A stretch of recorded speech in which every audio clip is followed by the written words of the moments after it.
I'm under my C5 Corvette. Not a show car, not a trailer queen, it's a driver. A few weeks back I fixed the shift shaft seal.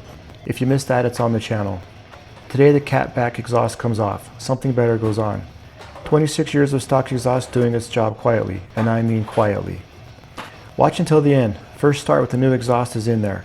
Either it sounds incredible or I have to do this entire job over again. We'll find out together. Oh, and by the way, this is not a how-to, it's more of a guide.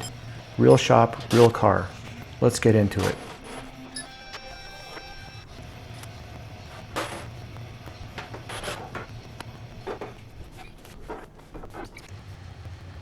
Getting the cats ready to drop. Before anything came off, I found a broken stud on the exhaust manifold, and I wasn't going to leave it.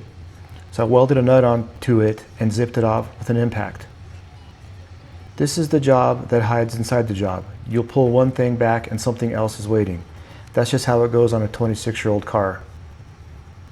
With that taken care of, cats are getting ready to be dropped. I checked the condition of the hangers and the flanges and everything. 26 years on this car, and every Cars and Coffee in a 3-state radius never once made anyone turn their head.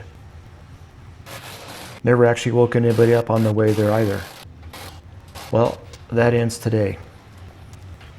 You have to take something off before something better can go on. Doesn't matter if it's an exhaust system or a habit that's been running your life.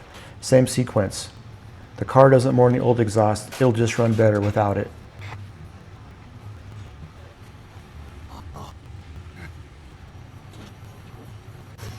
This right side muffler, the slip joint would not break free.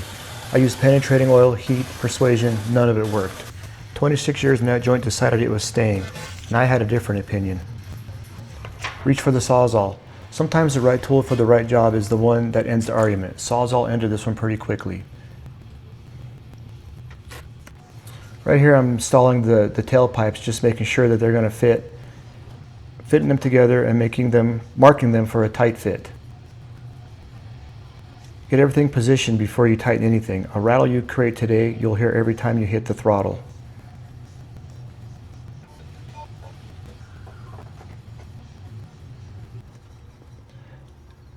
Everything has to work together before anything gets the final torque. This is the sequence that matters. Get everything positioned before you commit.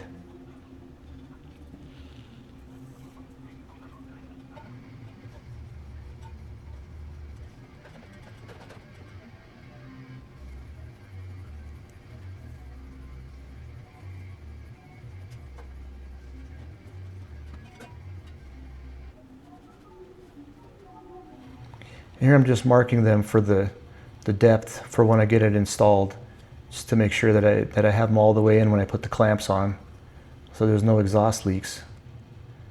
And I checked this 3 or 4 times. I just want it to be perfect and I want it to look good from the back.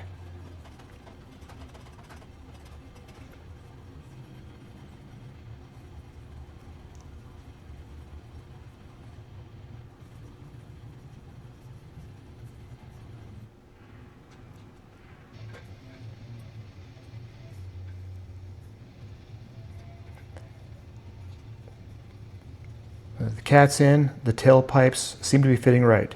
Some things you fit right the first time because doing it twice takes longer than doing it right. Cats are all buttoned up, O2 sensor wiring going back in. O2 sensors are how the car reads what the exhaust is doing. Skip the wiring and the car doesn't know what's happening back here. Gets confused, runs wrong. Everything's reconnected, everything's where it belongs. This is the final alignment on the tailpipes.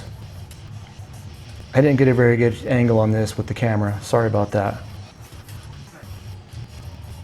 So I'm just going to keep talking through this. So I basically want to make sure the tailpipes are straight. Nobody else might notice, but you'll notice. Every time you walk away from this car, you'll look back at those tips. Might as well get it right. So I kind of took my time and I put them on and took them off a few times.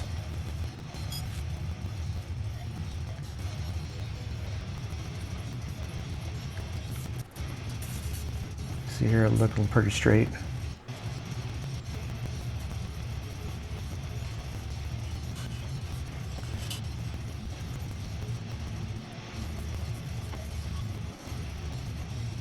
I'm just putting those exhaust clamps on.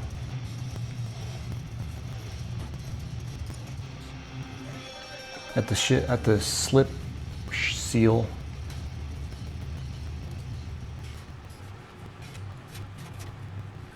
Last up on any job, you look at what you did before you call it done.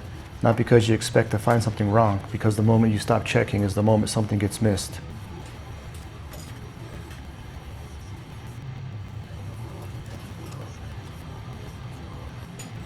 Everything's starting to look pretty good here.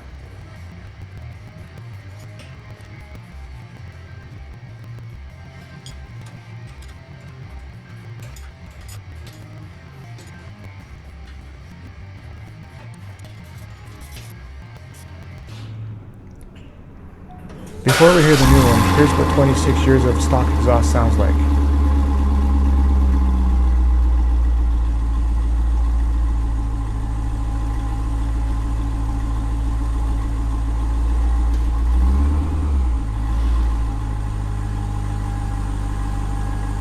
That's stock, perfectly adequate, perfectly forgettable. 26 years of doing its job, quietly every single time. Remember this sound, it's about to change. Here's the new exhaust, cold start. That's what this car is supposed to sound like. New video next week. See you guys then. Take care and God bless.